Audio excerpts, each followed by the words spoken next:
Jelly betang tang yebe. Jelly betang tang yebe. Girl kem kala me jebangage. Ofia wa chola be jang ne yam yard. Tungela chap you mother what ya the Julian Pagamoy be go kai yokoyak. Yan juro kwanga wet. Duro kwanga wet kang wot kaliu nyan kwanga gai. Kama kam yard. Kaya jom kala me jurang mayol nam da bon. So training acha jambi jogoten. Exactly, yes. Then after getting out from Bill Farm, after I was thinned out from Shield 5 cadets, I was immediately sent to Pajala. I was deployed to Pajala. Chi nong do bor chi ga yekin. Not yet. Not yet. Ma was graduated as sub-sergeant. Shawi wala Yala Kebian Kukojon before 1985 there were some people that are graduate and they have to come out Kabaten. Exactly, it did not happen to us. It did not happen to us. I don't know why. Yes. My first promotion I came and got it in Tori under Paul Manyang. My first commission. But it was backdated, of course. Okay. Yeah, it was backdated. That's why by 1994 I became a captain. Yeah, that should have been the case because by that time they have a policy of a graduate and when Boko took a university, captain or a mulazim. Only had doctors, medical doctors. But it was Dr. Yon did it deliberately in order to entice the doctors to come because they were needed a lot in the war. Okay. Yeah, so that was the reason. Okay. But again, I didn't mind much. I went to Pachala and I was deployed there with those of Nyuankwai. Nyuankwai was our commander. Yes. Okay. Nyuankwai was our commander. So by that time, Pachala Chichopajur. Pachala Chichopajur. Okay. So Chala read Pachala for how long? And he read for 1 year. He read for 1 year.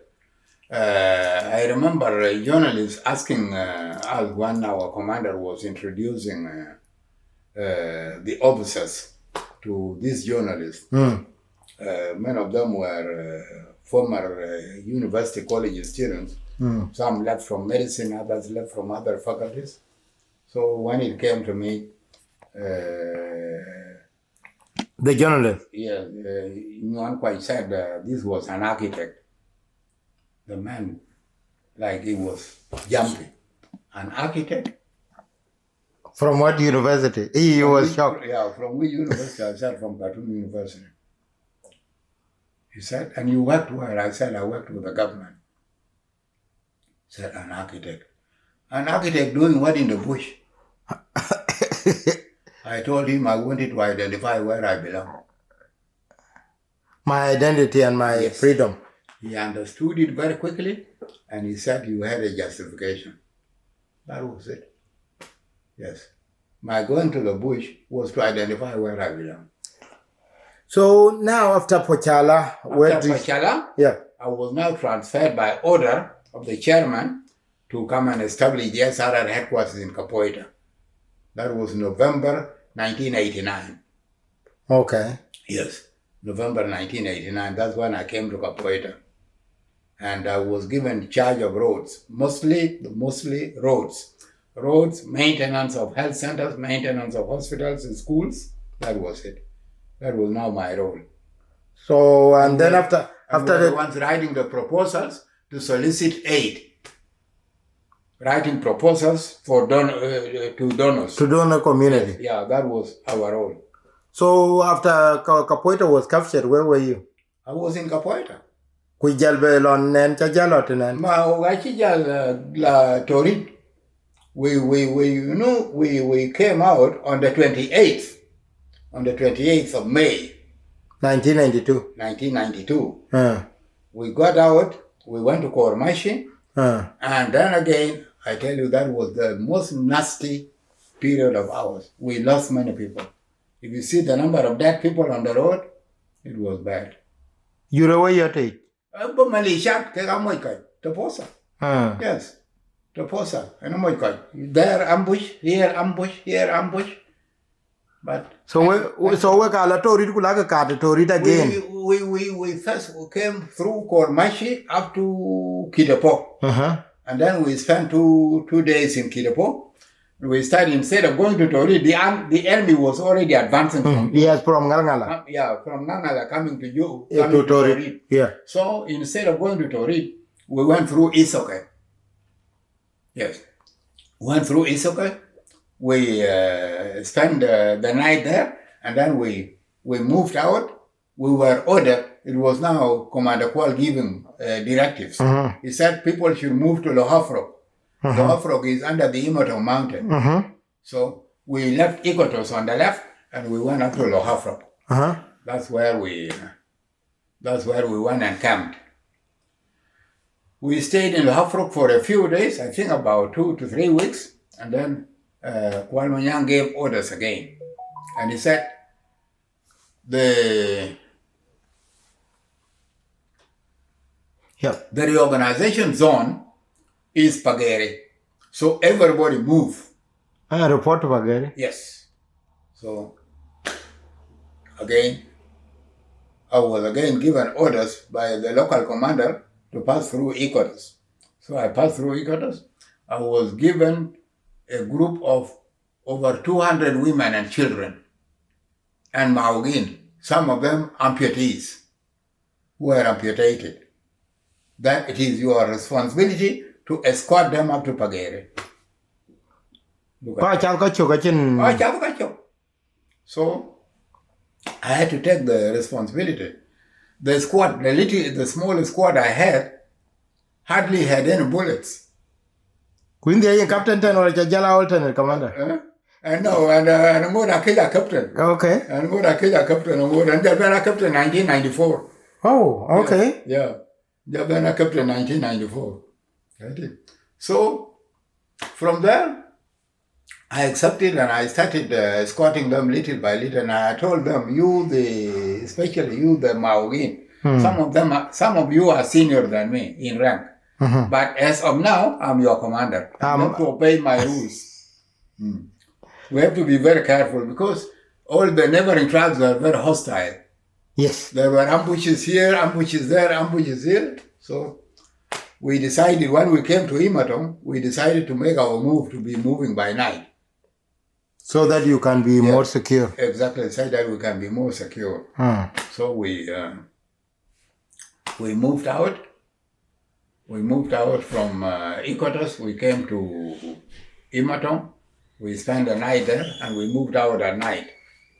We came up to Clio. Up to Helio, yes. Up to, okay. Yes, up to Helio.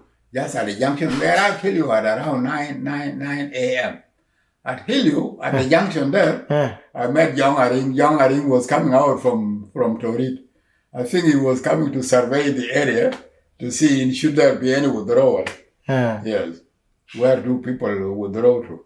So I said, what is happening? He said, don't you hear the gunfire? I said, yes, I'm hearing the sound of artillery.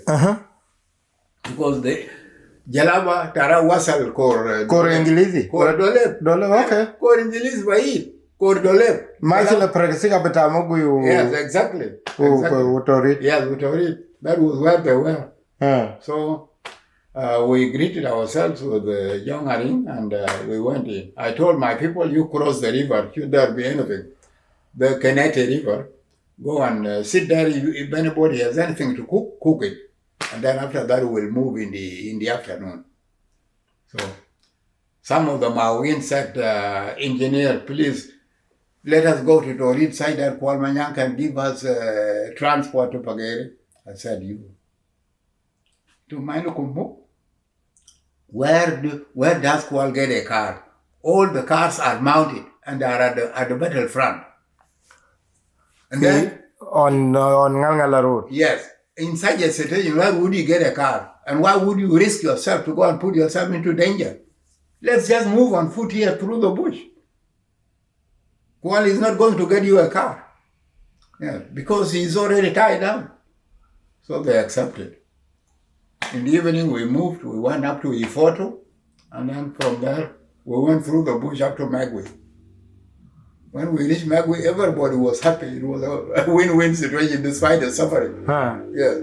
Despite their suffering, I tell you, especially marginal amputated, it was just too bad. It was just too bad. Then from Magui now to Panyakwar. From Magui now to Panyakwara and then to Opari and then Pageri. Everybody was happy. There we were free. There were no more ambushes. Pia Panduko man, man mitho. I talk any in here. I talk about them, my channel, like in Kachila, No. It on, or by that time. Yeah, we talk about. Kuche tomorrow will loco. No, Miko Chica did now do the deed in Ethiopia. Do the deed on the 18th of August. Yom betat tomorrow betat already. That was the day. So where shall Benman Milkaro? So Milkaro, I can't know. Young Japan, Dave Capoeira. Oh, yeah. So you read Milko while an Aurat Chibana Kakoni? Well, Uraz at my in-law, who is now in America, my in-law, my in-law, hey, dude, and I move more will she? When I move my back, I go Kudangu. Put you got a Kakacham. Yalaman me, and hey, man, Kakacham come okay, Muka. I told them nobody should carry anything because we got out of danger. Yes. So, it was only a container and water. You know, when you are running in panic, it's bad. It's bad. So, we came to Pageri and then things again, we started reorganizing immediately. Kwalmanyang called me because by then they had left already. They called me for a meeting and he gave me instructions that you go and start the road maintenance between Opari and Atepi, which was the farthest. Okay. You know Atepi where it is? Yeah. Yes. So toward the bush. I started mobilizing the community and I started bagging tools from the agencies and we started collecting stones too. So you got Loy Chara Atepi and Loy Chara Atepi, Kujala Chara and Dug Karam Pageri. And then after that one from Pageri up to Nimr. Okay. Where I started again. Okay. Yes.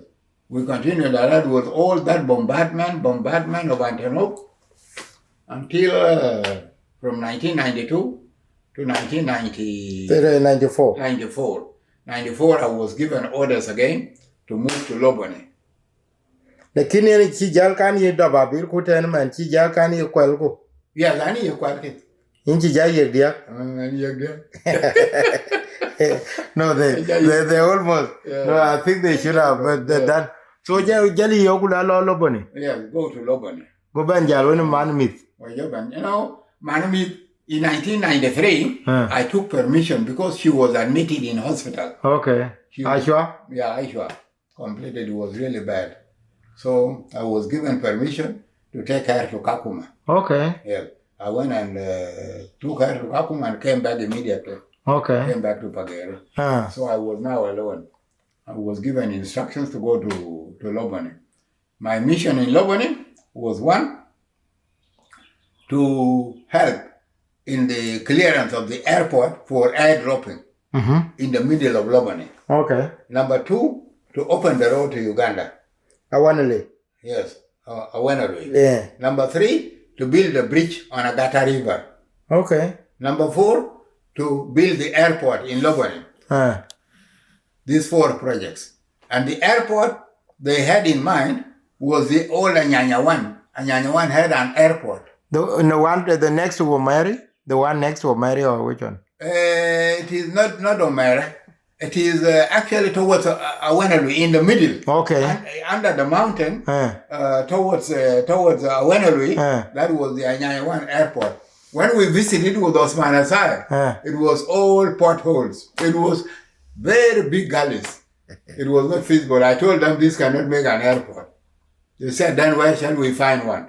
I said, just give me a chance. You need to go well, you want Osman white and eat there. Hey, One okay. Yes. Here was Manasai. But we okay, I first in Gajalan we go in was Manasai, Peter Kedi, Joseph Ngere, Kujalayan more. We okay, new together. So from there, we started with the clearance of the airport for airdropping, which we did successfully. It was a simple job. The next one was now opening the road to Uganda. It was quite a task. It was really difficult. But so the road to Awanele was a new road? It was not there before? The road to Awanele? It had become a jungle. Okay. Since Zaman Bitaranyanya, with all those years, there was no business between Uganda and South Sudan. And South Sudan. So it became a jungle. So we had to open it anew. The bamboo and the bush and the big trees, no, it was too much. We managed. If you look through my notes to see the number of tools brought to us by different agencies, I tell you, the agencies wanted the IDPs to run to Uganda, but we didn't want, for our own reasons. So we kept the people and we worked very hard to open the road. Okay. When the road was successful, we now while the road was being cleared, we started the bridge. Agata Bridge. That worked, thanks to Paul Manyang, how he supported me. He brought part of his force because the workforce I had was J. Chamber, the miners from Palataka. From Palataka, these are my group. The Face Foundation. These were my workers. Very young and they couldn't do anything. To roll the stones, it was impossible. So Kwalmanyang had to give me a part of his force to come and come and collect these huge boulders and roll them into the stream to make the foundation of the bridge. So we successfully did the bridge. When we finished the bridge, and I now went under the mountain to go and survey the airport. The current Loboni airport. Matar Loboni. I got it out of the jungle. So Analyze him. It was a bush, total bush completely. Kubura Agata Chalo. Yeah, Kubura Agata Chalo. Yeah. So Chalo concrete now wala Chalo we were lucky to get some cement from the Face Foundation. And all cement. The cement guy expired. We had to use it. We had no alternative. We had to use that old cement for building the foundation. Yeah, Sabit William. Yeah, Sabit William. Okay. Sabit William and Yiga. So, quite an IFA truck. That IFA truck did a marvelous job. It was moving day and night, from location to location. Transporting food, transporting building materials, transporting workers. I tell you. Lakini take jal me ja cham no manual no ras to ya America.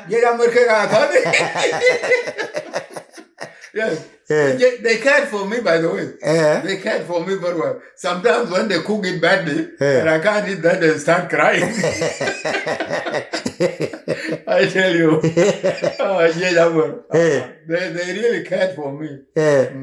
So na Matara Chabentul now. Matara Chubentul successfully. You penetrated again, man. Well, Matara, I cannot remember, but I think we finished it around August, September. 1994. 94. Okay. August, September. Yes, in August, actually. August. And that's when the Operation Lifeline Sudan started using exactly. it. Okay. August 1994. When we finished the Matar, I had to send a radio message to Loki because I was a bit apprehensive. You know, there were gullies. There were gullies. What we did, after uprooting all the trees, you know, the way I surveyed the airport, I walked first, I took a walk from east to west. That's what you did when we were we were surveying to New Road. Yeah. And then I walked again from west to east, and then again from east to west. What I was doing, I was trying to locate obstacles like these small mountains. When I figured out where the mountains, exactly where these small mountains, were big rocks that could not be removed by hand, once identifying them, I now started determining the midpoint, which would be the runway. And I now brought some men with me with the bamboo. bamboo. I fixed the bamboo down, clearing the line of sight. There was nothing to do with electronic surveying. It was nothing, manual. No, nothing. Typical manual. Nothing. So one person would be there, one person in the middle, and one person here. And we look and say, no, move this way, be in the straight line. So that we create a line right from east to west until we managed 2.4 kilometers. 2.4 kilometers from stream to stream. 2.4 kilometers square. Yeah, 2.4 kilometers of the line. Okay. Which would be the runway. Okay. We managed to establish it. After establishing that, clear now from the center line where we had made a line, clear 100 meters. Bulldozers, you know, man. Where did you go? Bulldozer, what about the human being? The chabuls and everything. Yes. So we had to clear the bush 100 meters south and 100 meters north along the line. The line was running east-west. They had first to sledge the grass. Once they had sledged the grass, the idea of sledging the grass was first of all to identify the big obstacles, the trees and the ant hills. So we moved all that. After sledging the grass, we went to the trees, uprooted them. Then we went to the ant hills, we moved them, and then we went to stripping and grabbing, what you were doing on the road. Mm-hmm. Stripping and grabbing, removing the roots of grass. The root of the grass. After moving that, then now we started with leveling. You know what our leveling was? We just brought a tractor and a lorry. A tractor, we fitted, it was an agricultural tractor, we fitted a wooden blade in front of it, and it was grading. Wooden blade, grading the airport. Grading. Then we started filling the potholes where the roots were brought out, where the ant hills were brought out. We started filling them up with earth. After that one, we brought the lorry, an NPA lorry. We filled it with the people and soil, and the lorry was running east and west. Oh, to do the compacting. Yes, to compact the earth. And because there was no roller. There was no roller. I tell you. Yeah. So we succeeded successfully did the airport. Then I sent a radio message to Loki, to NPA, and I told them if you could come to visit the airport to assess and determine whether it is landable or not. I tell you, they jumped into the car and they came. Through the New Kui Road. Through the New Kui Road. They came. Then we went to the airport, they inspected, they said, Majok, this airport is landable, 100% landable. I said, what about these ditches? What about these gullies? He said, no. These depressions, as long as they are level, they help the plane to bring it to rest quickly and to make it take off quickly. That they are good. I said, thank you so much. He said, so you are coming back with the plane? He said, immediately, I'm coming tomorrow. He came. Wow. Yeah. Coincidentally, I was given orders to move to Neo Kush. In 94. 94, just the same time. So when the pilot came the following day, I was ready to move. I jumped onto the first flight to Lobony was what took me out to Loki. And then from there, I came to Neo Kush to start the survey again of Neo Kush out in the jungle. As big a Hamia, your matter. What was the... Where Sulphur and Sulphur was? Yes, and where the chairman used to stay, that was my headquarters. In Amiafi, yes, or before the displaced was identified? The displaced was later, it was a creation by my survey. Okay. Yes, but my first residence was in Philhamia. It was a bush, totally. That was how we established Neo Kush. I started surveying it, again using the first principles. The maps are all with me. And you still have the maps? I have the maps. You have everything with you? Because now, you shocked me when you still have the lease of March 1998. Yes, 98. So how do you keep them? How do you keep all these records? Well, I just scanned them. And you digitalize them? Yes, I digitized them. I just scanned them because they could get lost easily. How many times have we moved out? Okay. I've actually lost a lot of documents. Especially from Capoeira, all my notebooks from Pinudo to Capoeira, I left them in Capoeira. Yes, when the enemy took the town.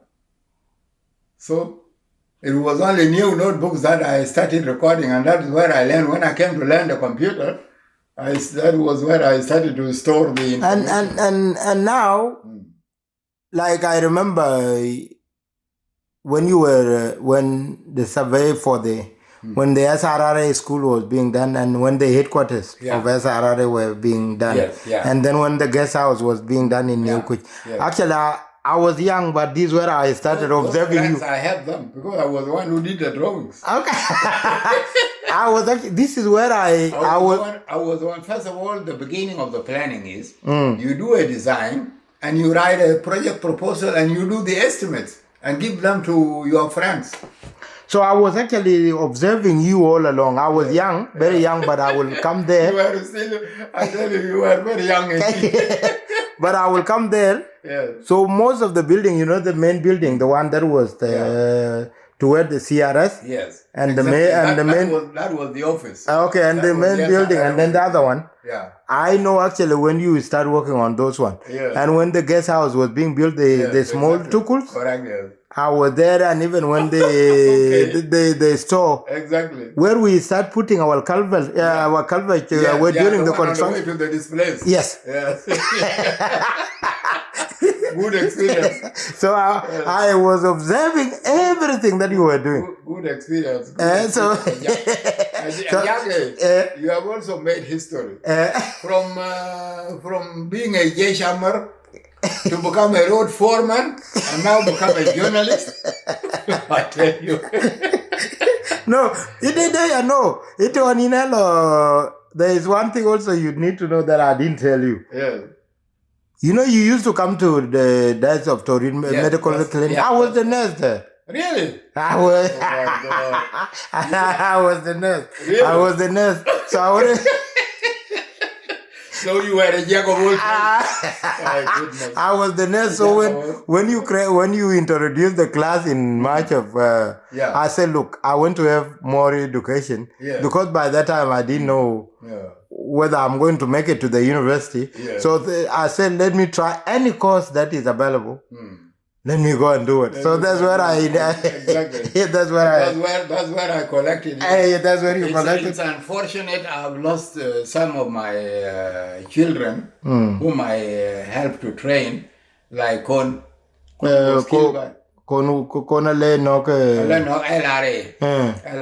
again. And then the other boy who was killed in Nimule. Okay. Yes. Ran one of our boys that was very intelligent in one of our class 10 on. Yeah. Acha tingle on get in the army.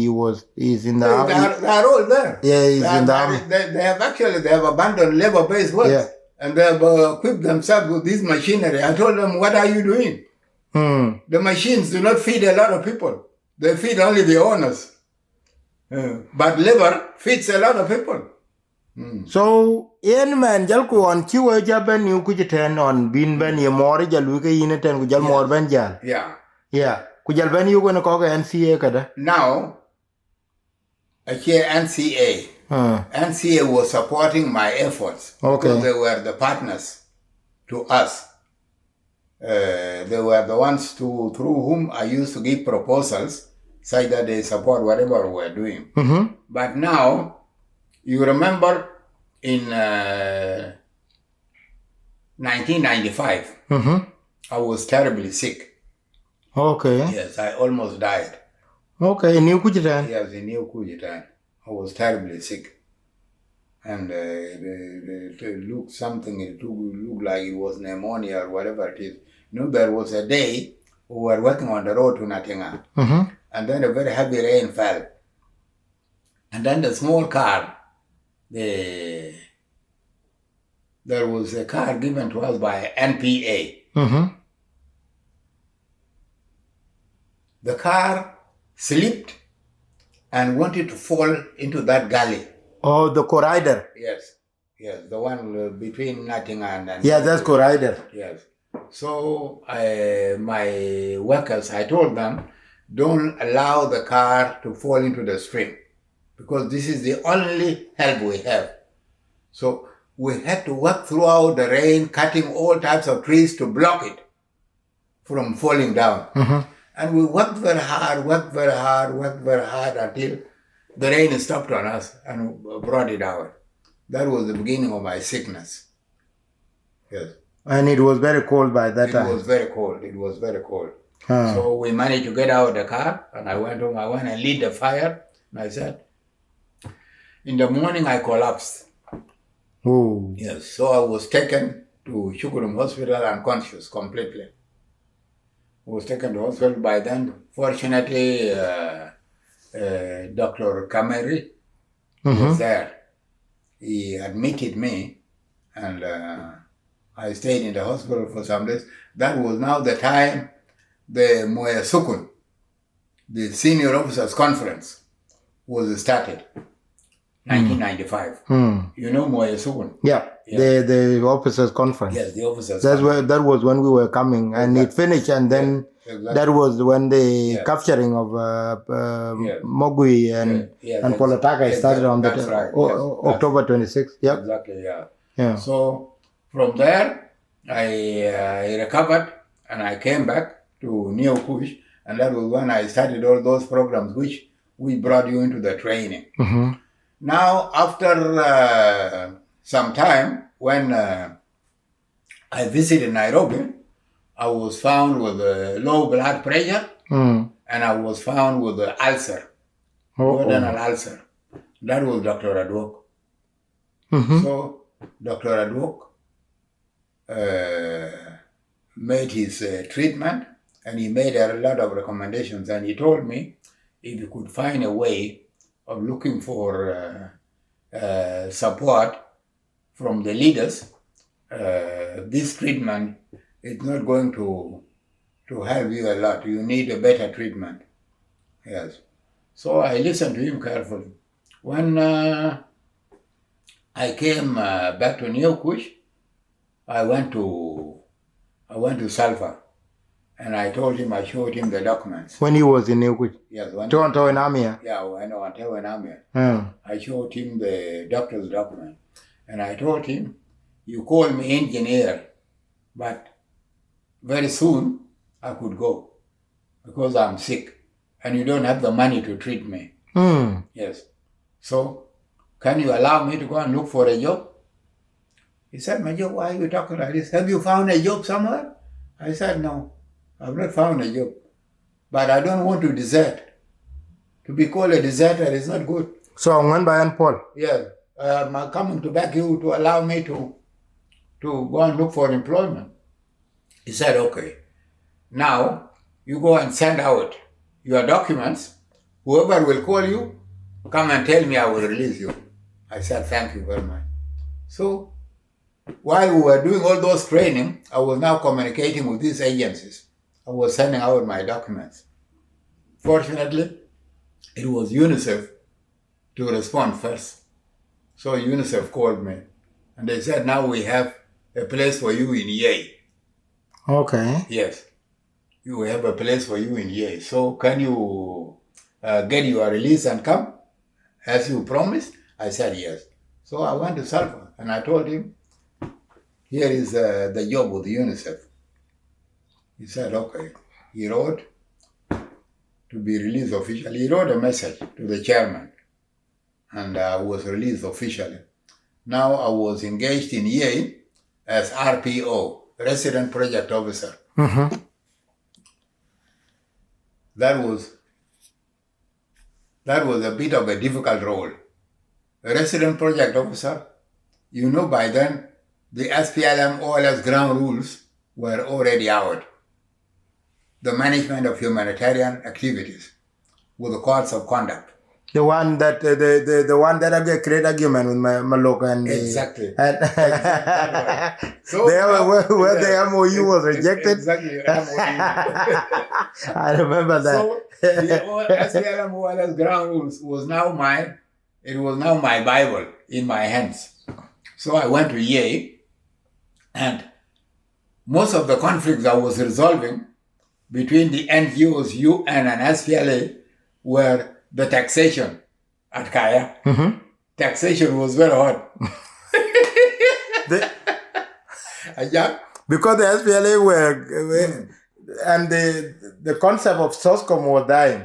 Well, Ajak, let me tell you this. To some extent, it is only you, when you know the rules of the game, that is where you can really understand what is happening. The SPLA, they needed revenue. But the relief transporters, they had the SPLM oil as ground rules in their offices.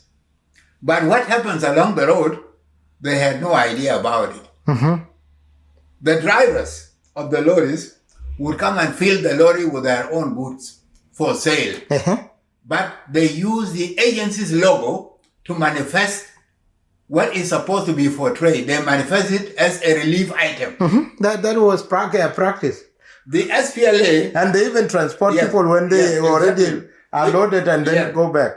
The SPLA Revenue Authority would come and discover that these items definitely are not relief. And an example was the tobacco, cigarettes, and drums of diesel, and a lot of other things.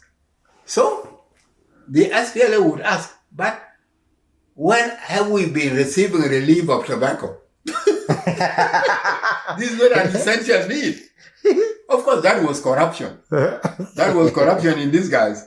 So that's where I came in, and I stood firm. If it was their right, I would give it to them, the SPLA. If they were wrong, I would tell them, no, you were wrong. Cannot go beyond that. Yes, you cannot go beyond this.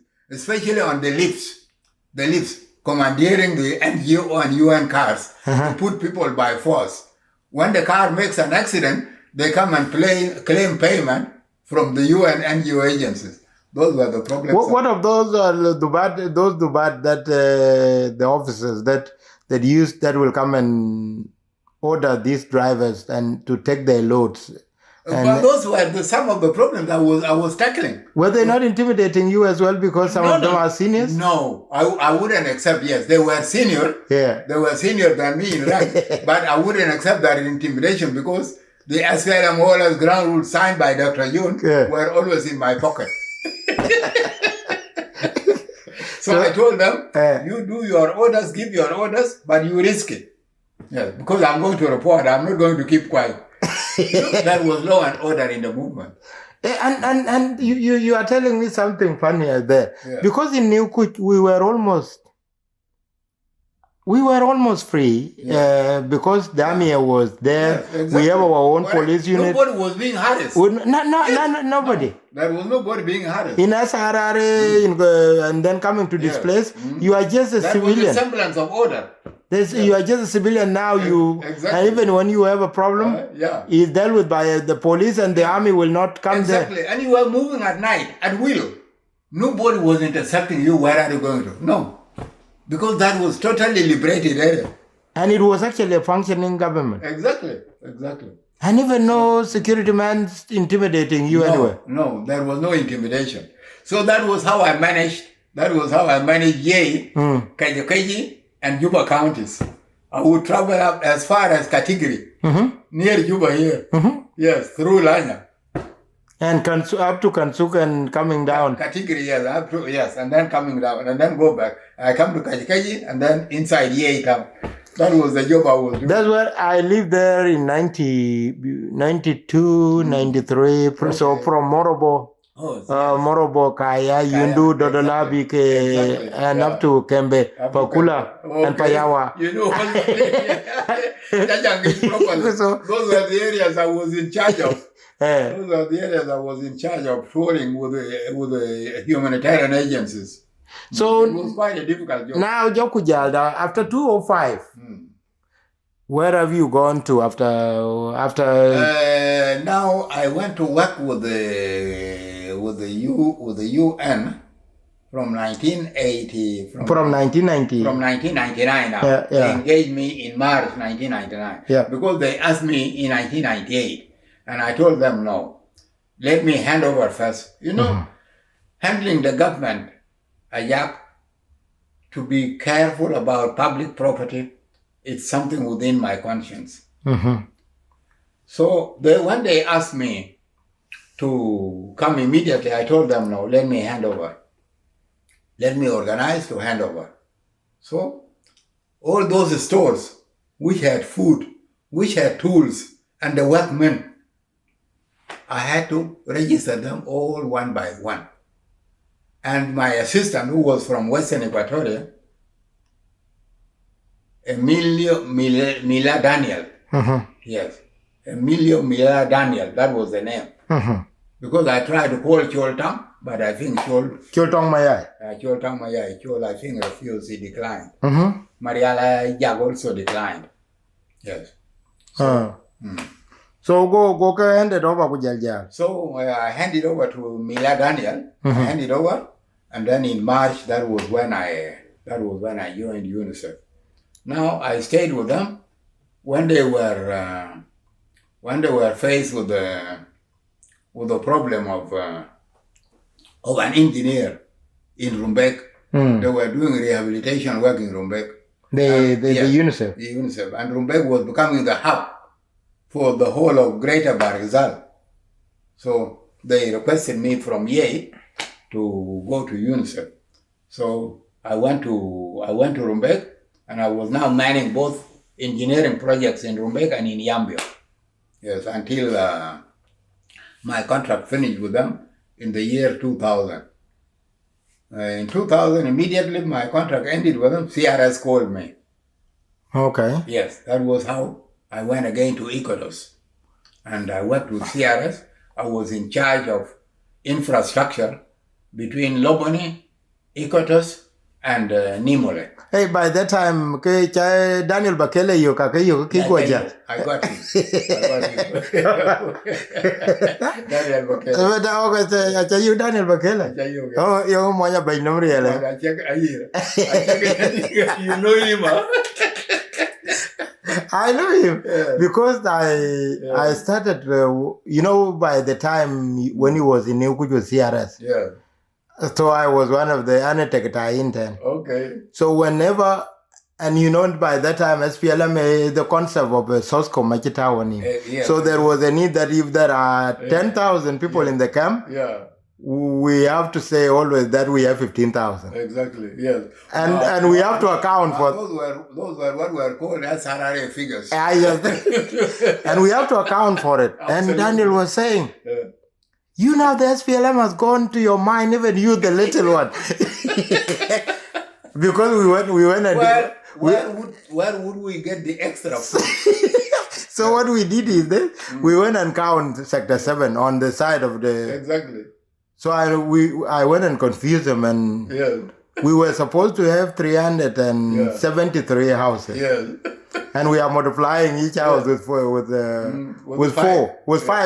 people. The number was 5. Apparently we used to use that spray. Yeah.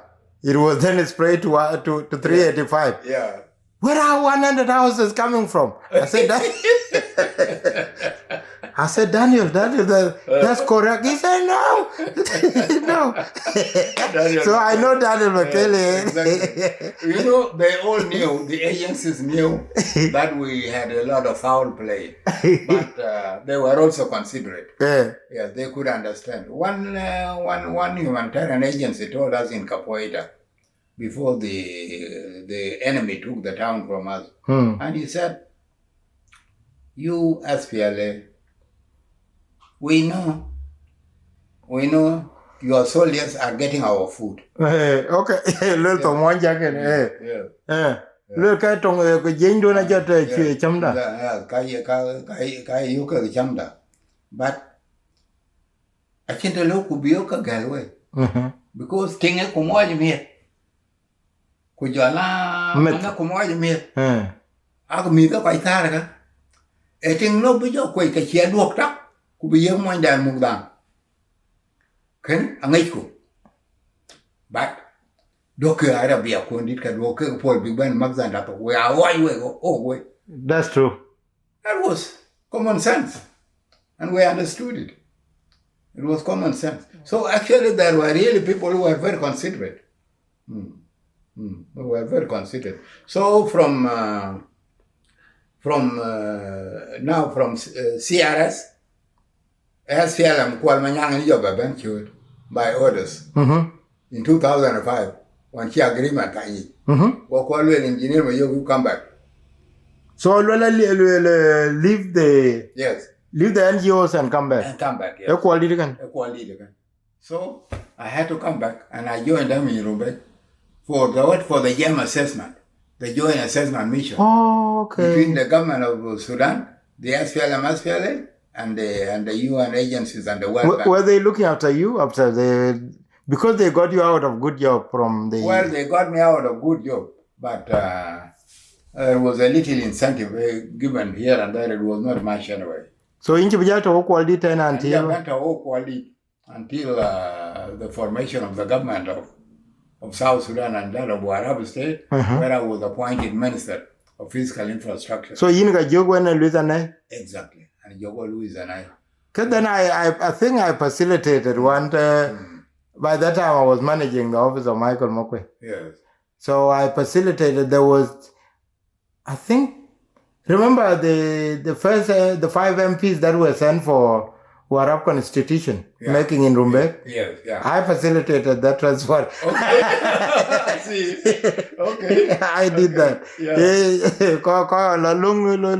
When they were going for the state, constitution in Rumbek, that was in February of 2006. 2006, yes. I facilitated that. Oh, very good. I think I spoke, by that time, Anchi Jamwani Nyandeng.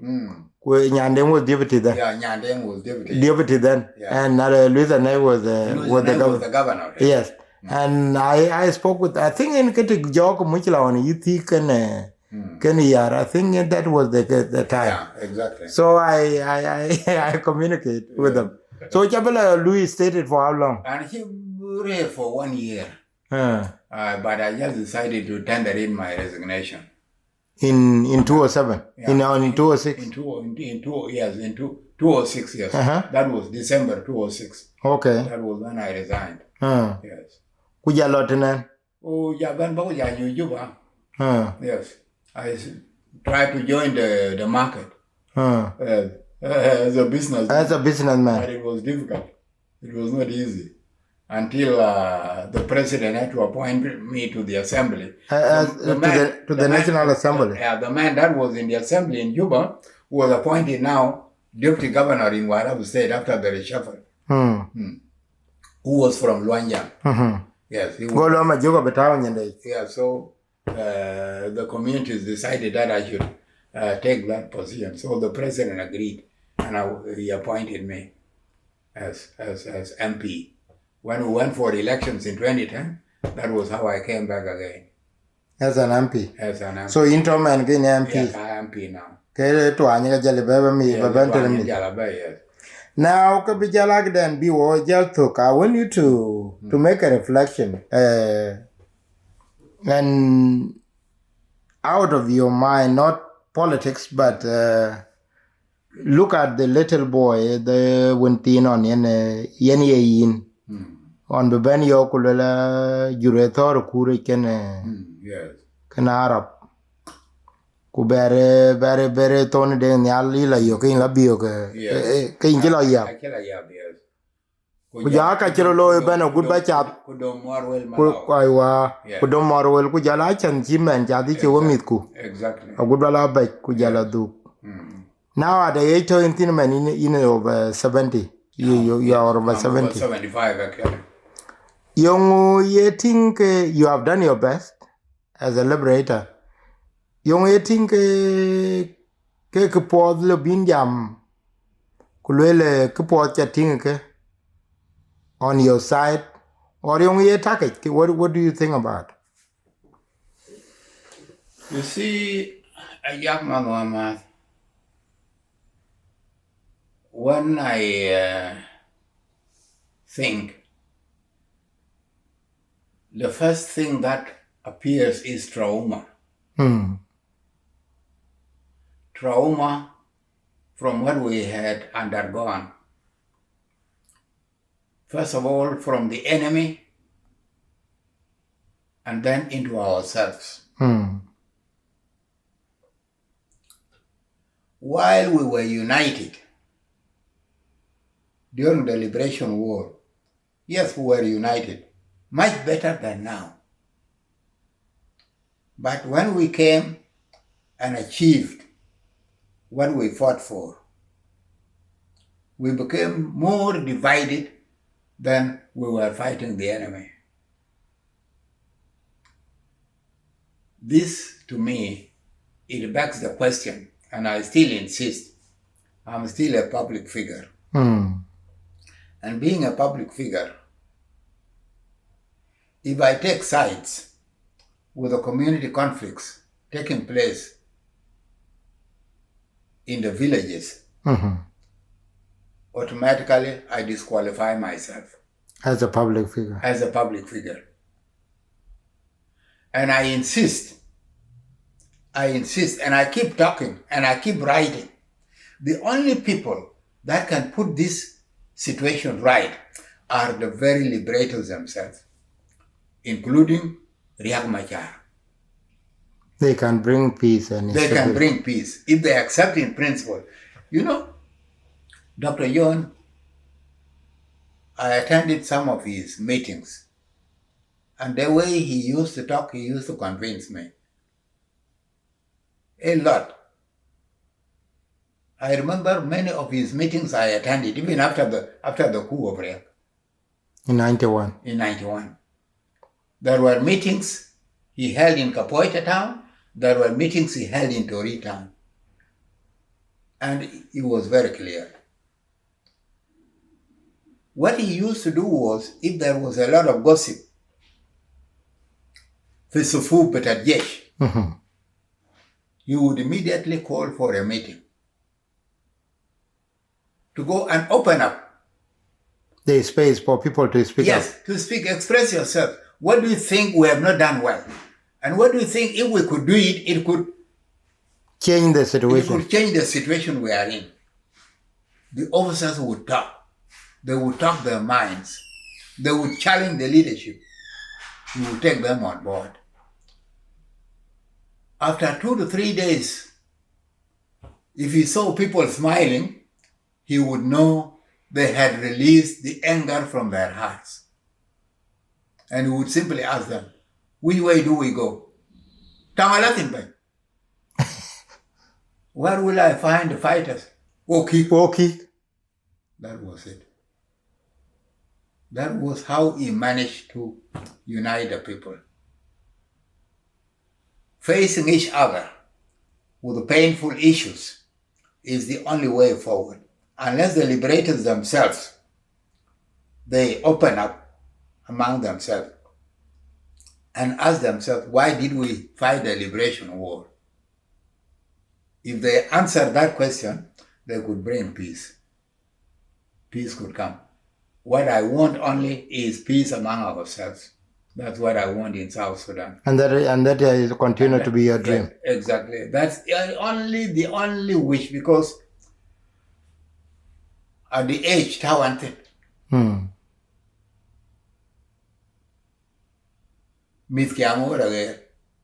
I happy big guy here? No. Is it not good that they return home? True. So that they see what their father toiled for? But to be here, yes, they can be citizens here. There is no problem, as they wish. But there was a reason which brought them here. Should that reason continue among ourselves? So, if you look at that now, if you look at the case of, during the independence, I met Trabi. And knowing what he has played, I was caught between the idea of either do I say hi to him or do I just avoid him, since he was in Juba. So, but I went and greeted him, and he said, congratulations. Yeah. And if we look at things now, okay, majority of you, the liberators, you are getting old. the youngest, some have gone, but the living one now, quite to 80 years, more than 80 years. Some and you quite out 70. The way your memories are going, and as you put it, trauma. You can year on week, do you feel the hunger of saying, okay, what have I worked for? Or do you feel recognized also for what you have done? Especially now as an engineer. Somebody acknowledge what you have done? You see, look here.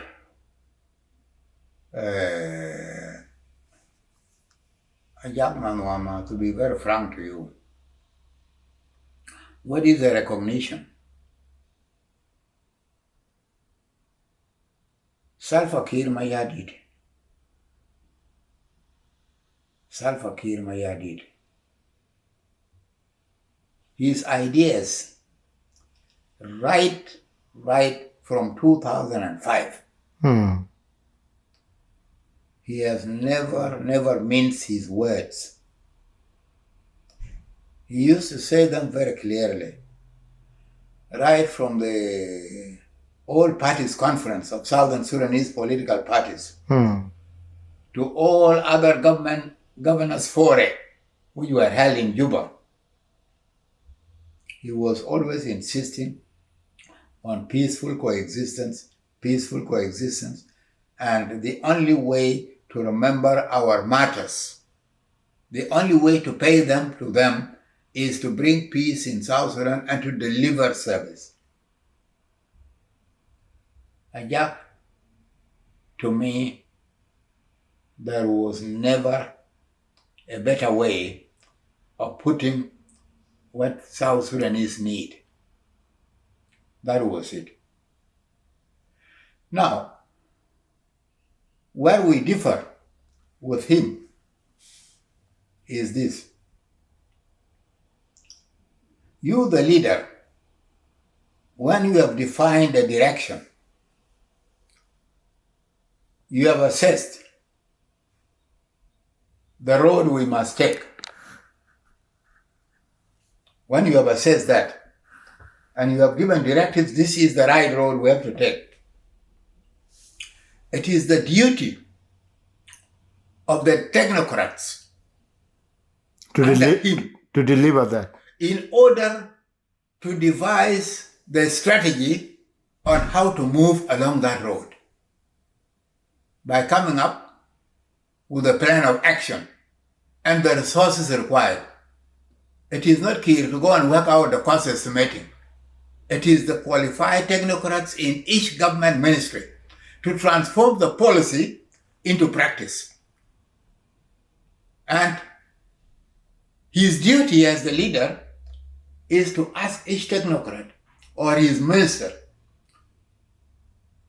what we agreed to be done last time, how far have you gone? And you remember when I used to supervise us. Yes, when I used to supervise you, and when I was first given orders to go to Lobony, and when I was later given orders to come to New Kush, every now and then I was being asked, engineer, where have you reached? Engineer, what is bothering you? We need a report. That was follow-up. That is where our president has not done right. He says very nice things, but leaves them there. Unimplemented. This is the loophole his detractors found in order to outwit him. But otherwise, he meant good for South Sudan. Coming to recognition,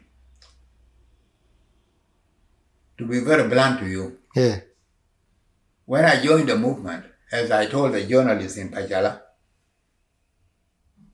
it was a free will to come and die for the people of South Sudan. I never expected I would one day be a minister. It was not in my vocabulary. That was not the reason why I joined the war.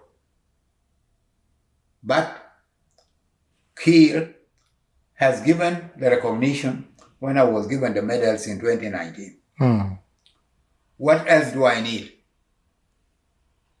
To me, that is satisfactory.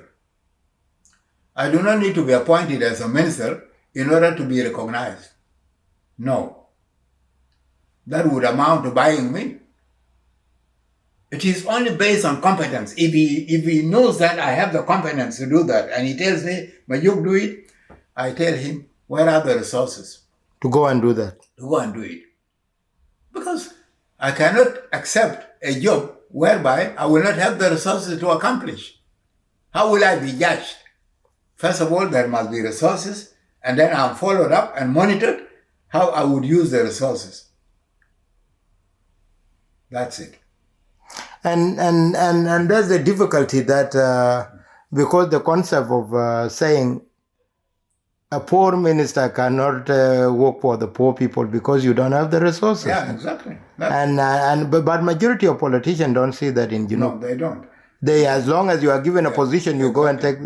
Now, because we are just sucking and nobody holds you accountable. That's the reason. Because all the people. But when it come to other than your colleagues, not those who don't know you during the movement, well, maybe you are in Juba. Do they know this is what the roads that we used to travel in the liberated areas in Equatoria? Do they know who was behind them? Do people even know what you are? Or maybe when you were in the parliament? They don't care. They don't care. If you look at the list of commanders that was released recently, did you get it on social media? I have not seen it. The list of commanders. Yeah. Even those who were never promoted to the level of commander, they become commanders. Even people who were captured when Ye was captured by the SPLA, people who were found in the town, everywhere the SPLA captured the town, they have now become commanders. And you people are still buying? Well, some of the names of the people I know, like Mario Moore, are not in the list. So you mean Mangok is not anywhere? You mean Mario Moore? Mario Moore. Mangok? More? Mario Moore is not in the list. Are you serious? I will forward it to you. So here, as I told you, they don't care because... And Mario was a very patriotic Junubi. Absolutely. Mario was one of the senior officers that was able to face Dr. John, who was unfaceable. And even Kawaja, Madam, Mario told Dr. John, please build the cadres of the SPLM. The movement is going to be hijacked from us. He was right. Dr. John said, but Mario, how do we do it? He said, no, train them.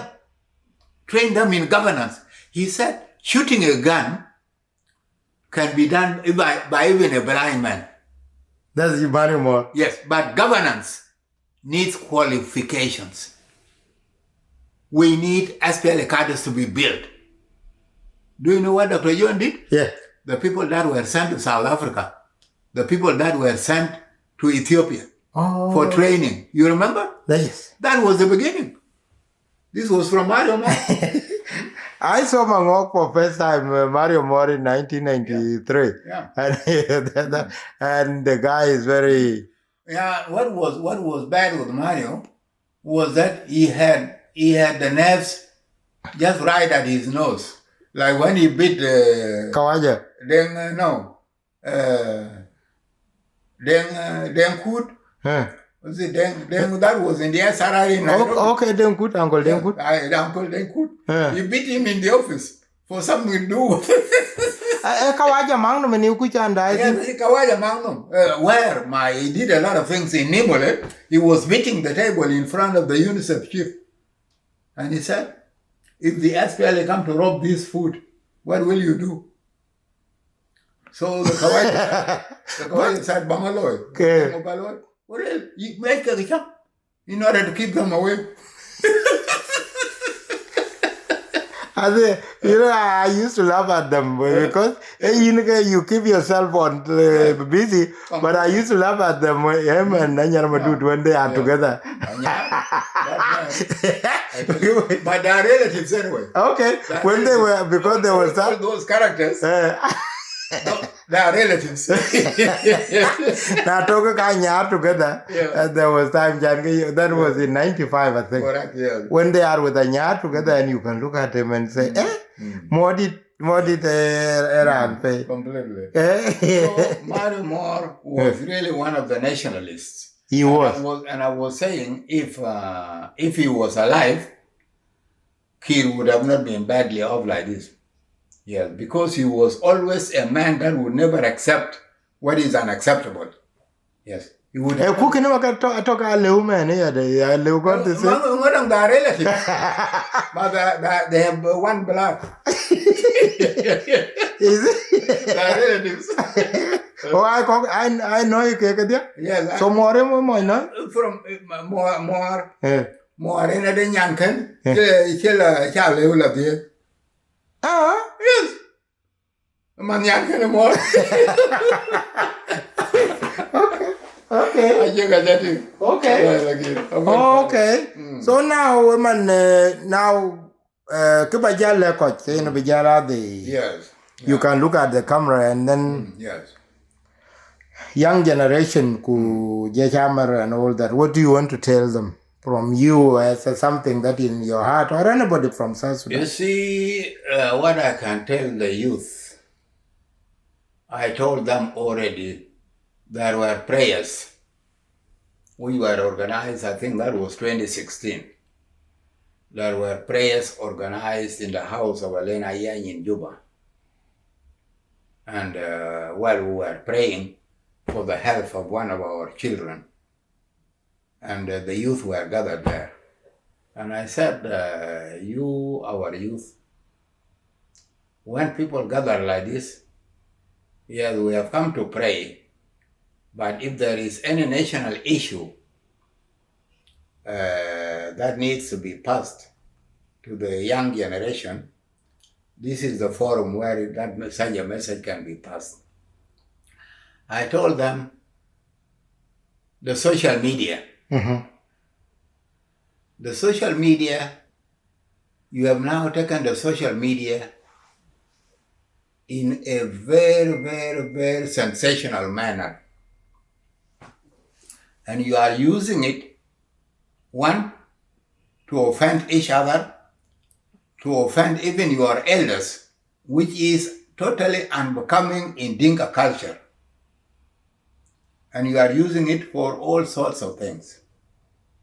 My question to you, you the youth,